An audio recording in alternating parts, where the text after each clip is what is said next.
Hello दोस्तों, नमस्कार। मैं नीरज राय।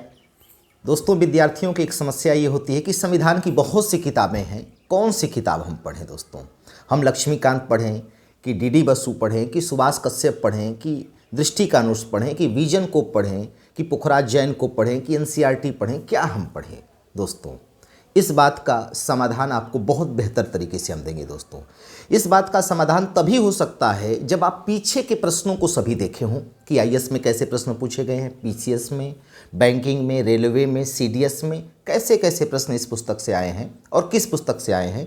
तब आप बता सकते हैं कि कौन सी पुस्तक सबसे बेहतर है। दोस्तों, कोई एक किताब सबसे अच्छी नहीं है, ठीक है, ये मैं नहीं कह सकता हूँ, क्योंकि मेरे पास एक बुक है जिसमें सारे प्रीवियस ईयर के प्रश्न हैं।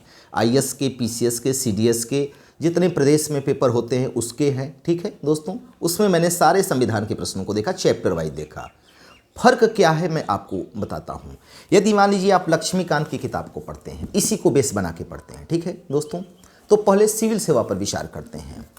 मैं हर चैप्टर में देखा तो दो तीन चार प्रश्न ऐसे हैं कि जो इस किताब से नहीं है, ठीक है। जैसे मूल अधिकार को ही हम ले लें। अब मूल अधिकार में जो प्रश्न पूछे गए हैं आर्टिकल 15, आर्टिकल 16 में, तो वो खंड करके 1 2 3 4 4 5 ऐसे करके पूछे गए हैं और 2 2 3 3 आर्टिकल को मिलाते हुए। तो इसकी व्याख्या लक्ष्मीकांत में नहीं मिलती है, इसकी व्याख्या बेयर एक्ट में हमको बहुत अच्छे से मिलती है। दोस्तों, बेयर एक्ट में, तो क्या इसका मतलब बेयर एक्ट हमको पढ़ना चाहिए? नहीं, अभी थोड़ा ठहरें आप, ठीक है दोस्तों। अब अगर हम बेयर एक्ट को पढ़ते हैं और लक्ष्मीकांत को पढ़ते हैं, ठीक है, फिर मैंने प्रश्नों का एनालिसिस किया कि कैसे कैसे प्रश्न आते हैं।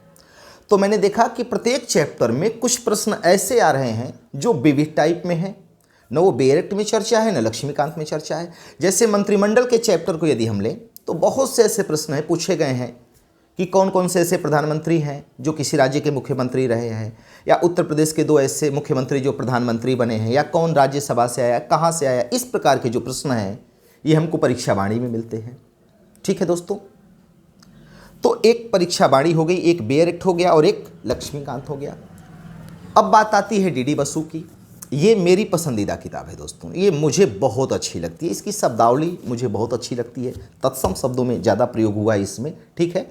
लेकिन ये मज़ा आता है पढ़ने में। सबको मैं ये राय नहीं दूंगा कि आप इसी को पढ़ें, लेकिन मेरी व्यक्तिगत मुझे ये बहुत अच्छा लगता है पढ़ने में, ठीक है। पसंद अपनी अपनी होती है, लेकिन आज ज़रूरत है कि हम कंपटीशन कैसे पास करें। पसंद और नापसंद से कोई मतलब नहीं है दोस्तों, ठीक है। एक सुभाष कश्यप की किताब है, ये भी बहुत अच्छी किताब है समझने के लिए संविधान को, ठीक है। लेकिन परीक्षा को हम टारगेट करके चलेंगे दोस्तों। जैसे मान लीजिए कि एक दृष्टि का नोट्स टाइप में लिखें हल्के में, एक आती है एनसीईआरटी है, ठीक है। ये हमको समझने में बहुत मदद करती है। अगर हमें मेंस देना होता है तो ये ज़्यादा अच्छी होती है। ये पुखराज जैन में इंटर की किताब चलती है बाबू। ये किताब जो है मैंने जब पढ़ा तो इसमें कुछ ऐसे कोटेशन मिले जो कहीं नहीं है, बहुत अच्छे अच्छे कोटेशन। संविधान सभा के मेंबरान के द्वारा जो कोटेशन बार बार यूज किए गए उसमें बहुत अच्छी तरीके से दिया गया है पुखराज जैन में, ठीक है। सारी किताबों का ये विजन का नोट्स है, देखें, ठीक है। सारी किताबों को पढ़ने के बाद एक जो फैसला लेना है दोस्तों, वो सबसे बेहतर ये है कि हम लक्ष्मीकांत परीक्षा वाणी को साथ में पढ़ लें और हल घटना चक्र का एक प्रीवियस ईयर के प्रश्नों का हल लगा लें। तो जो 17-18 प्रश्न आते हैं वो कभी भी हमारे गलत नहीं होंगे, ठीक है। यदि हमें केवल पीसीएस का एग्जाम देना है, समीक्षा अधिकारी का देना है या एसआई का देना, इन सब एग्जाम को देना है, तो परीक्षा वाणी और घटना चक्र का हल, ये 2 इनफ है, कोई प्रश्न इससे बाहर नहीं है। ये मेरा अनुभव है दोस्तों। सिविल सेवा में मैं पढ़ाता हूँ और 11 मेंस दिया है हमने, अपने अनुभव पे मैं बता रहा हूँ आपको, ठीक है। किसी की लिखनी बहुत अच्छी होती है, मुझे लिखने में थोड़ा समस्या है, ठीक है। लेकिन क्या आपको पढ़ना चाहिए, कैसे वहाँ पहुँचना चाहिए, ये वही बताऊँगा, आपके लिए बहुत कारगर होगा, बहुत कारगर होगा दोस्तों। पीसीएस के लिए यदि आपको पढ़ना है, समीक्षा अधिकारी के लिए पढ़ना है, दरोगा के लिए पढ़ना है, तो आप इससे, आप आईएएस का भी कोई प्रश्न उठाकर देखें, अगर इन दोनों को मिलाकर पढ़ते हैं तो कभी प्रश्न गलत नहीं होता है। लेकिन चूंकि लक्ष्मीकांत थोड़ा विस्तार दिए हैं, तो जो मेंस में जब हम लिखते हैं प्रश्न इधर उधर से घुमा कर आते हैं, तो जब हमारी समझ विकसित रहती है तो लिखने में बहुत आसानी होती है, ठीक है। लेकिन जो चीज़ डी बसु में लिखा गया है दोस्तों, वो यदि शब्दावली का प्रयोग करें और उत्तर छोटा आता है उसमें हम लिख दें तो एग्जामिनर को प्रसन्न कर देगा। जैसे कुछ चर्चा लें हम, मान लीजिए कि 1861 के अधिनियम को लें हम दोनों किताबों में और देखें फ़र्क क्या है। मैंने जो शब्दावली का फ़र्क कहा, ठीक है। अब इसमें दिया है कि इसके द्वारा कानून बनाने की प्रक्रिया में भारतीय प्रतिनिधियों को शामिल करने की शुरुआत की गई।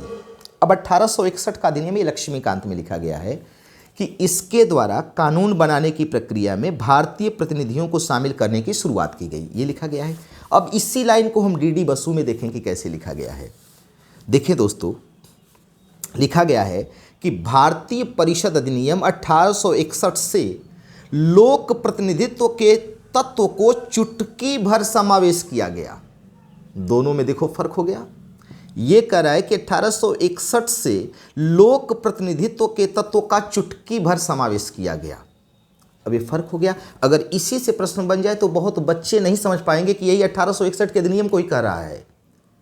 ये सीधे सीधे आसान भाषा में लिख दिए कि कानून बनाने की प्रक्रिया में भारतीयों को शामिल किया गया पहली बार 1861, और ये कह रहे हैं कि लोक प्रतिनिधित्व के तत्व का चुटकी भर समावेश किया गया। ठीक है, अब आगे इसके बाद ये बढ़ रहे हैं। ठीक है दोस्तों, कहीं कहीं थोड़ा सा कठिनाई लगती है सामान्य विद्यार्थी को जानने में, लेकिन देखें अब यही मूल अधिकार में अनुच्छेद 19 और 21 को डीडी बसु क्या कर रहे हैं, अगर आप लिख रहे हैं कभी, आपके लिए कितना बेहतर हो जाएगा।